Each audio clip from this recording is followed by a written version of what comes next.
Nous avons un indispensable qui ne pense qu'à manger, une interview au cœur du peloton, un défi avec notre heureuse gagnante et une étape avec l'un de nos confrères. Générique!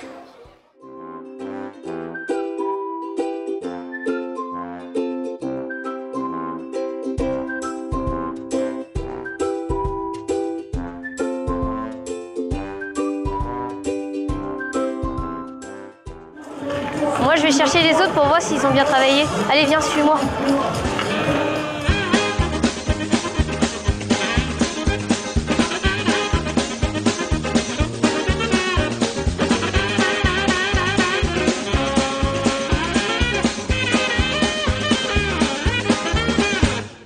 Salut, tu fais quoi? Bah, j'ai fait les indispensables avec ce Dexo. Regarde.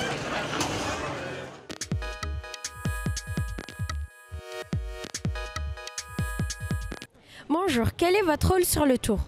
Bonjour, alors moi je m'appelle Florence Paris et je m'occupe de la marque et de la communication pour une entreprise qui s'appelle Sodexo et qui s'occupe de toute la restauration du Tour de France.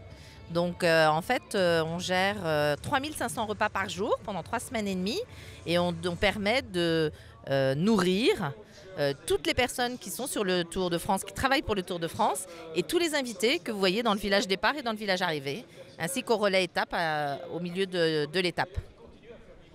Combien de repas préparez-vous par étape? Alors on prépare 3500 repas par jour, donc 3500 repas par étape, multiplié par le nombre d'étapes. Quel est le type de menu servi pour les suiveurs? Alors on ne fait pas du tout toute la partie coureur, équipe. Ça, c'est la responsabilité de chaque coureur et de chaque équipe parce que en fait, chaque coureur a son propre régime, mange plutôt certainement des féculents, des pâtes, du riz. Et donc, nous, on ne s'occupe pas de ça, on s'occupe vraiment de tous les invités, de tout le staff. Et on essaye d'avoir des repas le plus variés possible, qui soient équilibrés, mais qui soient aussi festifs et surtout qui soient joliment présentés. Et quelle est votre journée type? Alors la journée type, quand on travaille sur la restauration pour le Tour de France, c'est une journée qui démarre très tôt, puisque souvent on dort à 1h, 1h15 du départ ou de l'arrivée. Et donc on se lève très tôt, vers 3h du matin, puisque en fait tous les repas arrivent directement de Paris sur toutes les étapes. Et donc il faut préparer les plateaux, mettre tout en scène pour que quand les gens arrivent à 9h30 sur le village départ, ils peuvent avoir des madeleines toutes chaudes, puisqu'on fait cuire les madeleines sur place dans les locaux techniques que le ASO et le Tour de France nous met à notre disposition. Et donc c'est une journée qui est assez longue, puisque une fois qu'on a fini et que l'étape est partie, et quand on retourne à l'hôtel, il faut récupérer les plats qui vont être livrés le lendemain, les tester pour être sûr que la qualité et la nutrition soient bonnes sur tous ces plateaux et pour pouvoir préparer le lendemain et être de nouveau sur place à 5h du matin sur chaque étape. Merci. Merci. En compagnie du maire du village, je lance l'image du jour.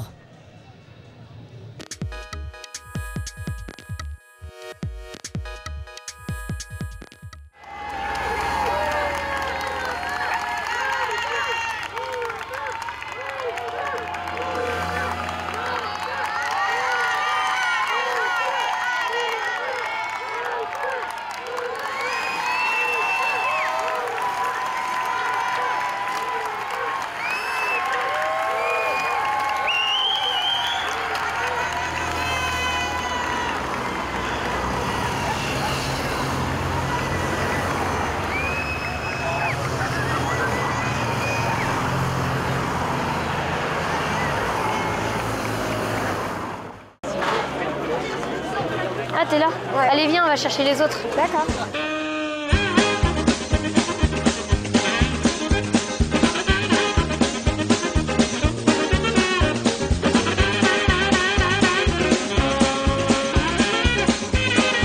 Salut Étienne, tu fais quoi?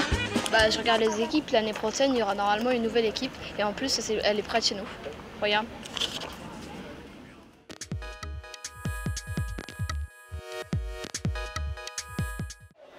Bonjour. Bonjour. Pourquoi voulez-vous montrer votre équipe? Je veux monter mon équipe. Pourquoi? Parce que ça fait déjà 14 ans que je suis professionnel. J'ai fait une longue carrière. J'ai vu des choses qui me plaisaient dans ce milieu. C'est un métier que j'aime. Le fait de manager des coureurs, des hommes, des gens. Donc voilà, maintenant j'ai mis un projet en place, il a fallu aller chercher des sous. Donc maintenant j'ai trouvé des sous, donc je vais me mettre à bien travailler, à avoir ma propre équipe parce que j'ai ma propre équipe, ma propre idée du vélo, de ce qu'est qu'une équipe. D'accord. En tant que Nantais, votre équipe aura-t-elle une identité nantaise? Malheureusement non, parce qu'on ne choisit pas l'identité de ses partenaires forcément. Et moi je me suis appuyé sur une identité forte dans le cyclisme. Elle ne sera pas basée à Nantes, mais elle sera quand même nantaise, puisque moi je suis moi-même nantais d'adoption, supporter du FC Nantes, donc forcément il y aura un petit peu de nantais dans cette équipe, mais elle sera ni basée à Nantes, ni d'origine nantaise. De combien de coureurs avez-vous besoin pour monter votre équipe? On a besoin d'une vingtaine de coureurs pour pouvoir faire deux fronts, ce qu'on appelle deux fronts, c'est le même week-end pouvoir faire deux courses différentes. Avec une vingtaine de coureurs, on peut se permettre de faire deux fronts. Avez-vous déjà des pistes sur des nouveaux coureurs? Non. Oui, bien sûr, on a des pistes sur les nouveaux coureurs. On a déjà travaillé beaucoup. Tu sais, il y a une période du mercato, comme dans le football, qui commence au 1er août. Donc on pourra donner quelques noms au mois d'août. Pour l'instant, on a contacté beaucoup de coureurs. On a quasiment bouclé l'effectif, mais on ne peut pas communiquer dessus. Il faudra attendre le 1er août. Dans combien de temps pensez-vous être sur le Tour? Le plus vite possible, le plus vite possible. Tout ça va dépendre de ce qu'on est, de ce qu'on montre, quelle est notre image, notre comportement, nos résultats aussi. Et après, on attendra d'être invité sur le Tour de France. On espère être dès l'an prochain, pourquoi pas, en tout cas le plus vite possible pour nous. Et que pensez-vous de la nouvelle génération de coureurs français? On la connaît depuis un moment, cette jeune génération. Elle est très performante, on sait. Aujourd'hui, elle performe à très haut niveau sur le Tour de France et tous ensemble. C'est pour ça qu'on en parle beaucoup. Mais Warren Barguil, par exemple, est déjà présent dans le haut niveau depuis très longtemps. Il a gagné déjà des étapes sur la Vuelta, il a performé sur les courses par étapes d'une semaine. Mais c'est vrai que le Tour de France, il y a tellement d'échos, tellement de médias comme vous qui êtes là. Et donc tout le monde en parle, mais ça fait très longtemps. C'est vraiment, pour moi, la meilleure génération française depuis très longtemps et surtout dans un contexte qui permet de s'épanouir et de s'amuser. Merci d'avoir répondu à nos questions. Viens, on va chercher les autres. Ok.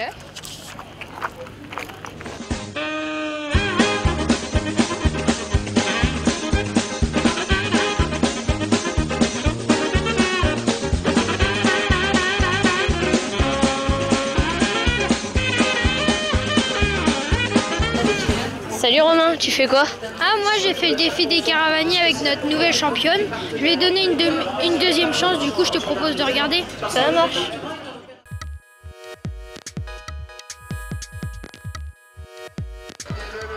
Bonjour Marion, avec les pitchouns on t'a donné une deuxième chance. Tu connais le jeu, donc ça commence. Avoir la fringale.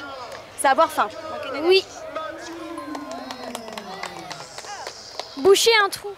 C'est rattraper un écart entre les coureurs? Oui. Descendre comme une caisse à savon. Alors ça, c'est descendre un col assez mal. Enfin, Oui. Rouler à la papa. ça, c'est rouler doucement. Oui.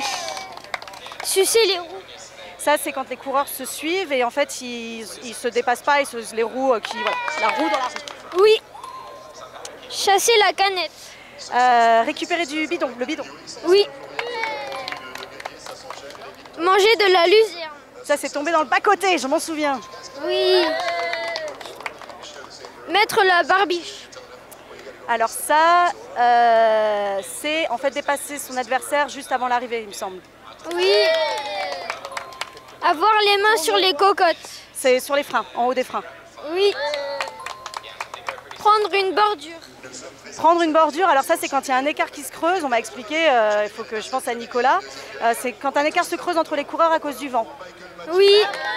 Hey, ça fait combien là? 10 sur 10. Ah, je sais pas, alors là je sais pas là. Merci Romain. Voilà.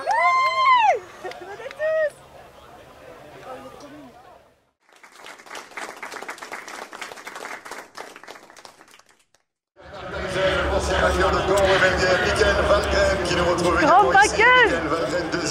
Oh merci, je te fais un bisou. Merci. Je suis ravie. J'aurais appris beaucoup de choses et je tiens à remercier toutes les médias pitchounes que j'ai rencontrés. Pour votre travail acharné, vous avez été tous fabuleux. À voir si ça va. C'est ce... Ah, le maillot jaune!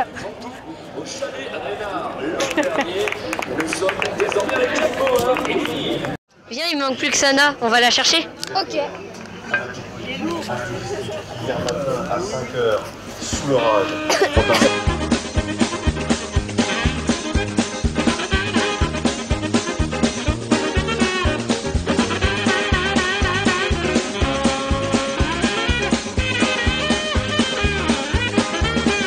Bon Sana, on vient le chercher, viens, on y va. Bah non, il reste encore l'étape de demain. Oui, mais pour nous c'est fini.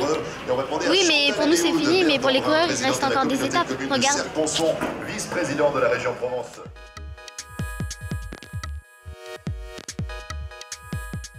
Bonjour, pouvez-vous nous présenter l'étape de demain? Alors l'étape de demain, c'est un contre-la-montre à Marseille de 22 km qui est assez plat au début et après il y a une côte pour aller à Notre-Dame de la Garde et donc ça va être une étape très importante pour départager le podium entre Froome, Bardet et Uran et ils sont qu'en 29 secondes donc ça va être une étape très importante pour ça et la grande nouveauté c'est que ça va partir et ça va arriver dans le stade Vélodrome de l'OM. Qui est votre favori pour demain? Christopher Froome, parce que c'est le plus fort en contre-la-montre et je pense qu'il va vouloir gagner l'étape, donc je pense que ça sera Christopher Froome, c'est mon favori en tout cas. Merci. Merci de nous avoir suivis tout le long de ce tour. Pour nous c'est fini, mais pas totalement, car à partir de demain, vous pouvez retrouver les meilleurs moments du Tour de France cycliste dans un best-of fait par les Pitchouns. Et dès mercredi, vous pouvez retrouver la fin du Tour de France à la voile entre Nice et Marseille. Au revoir!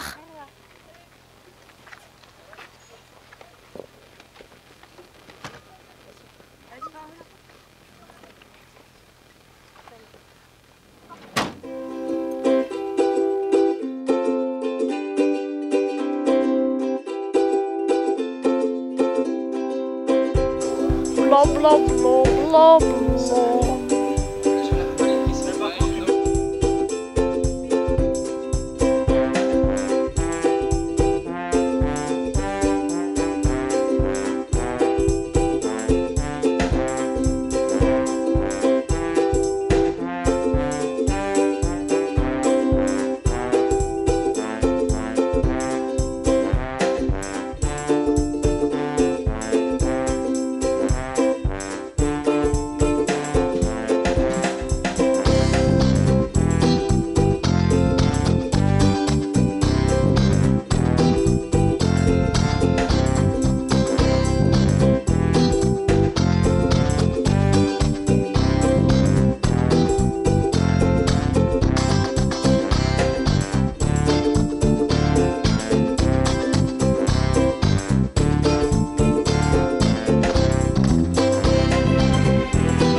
Les enfants!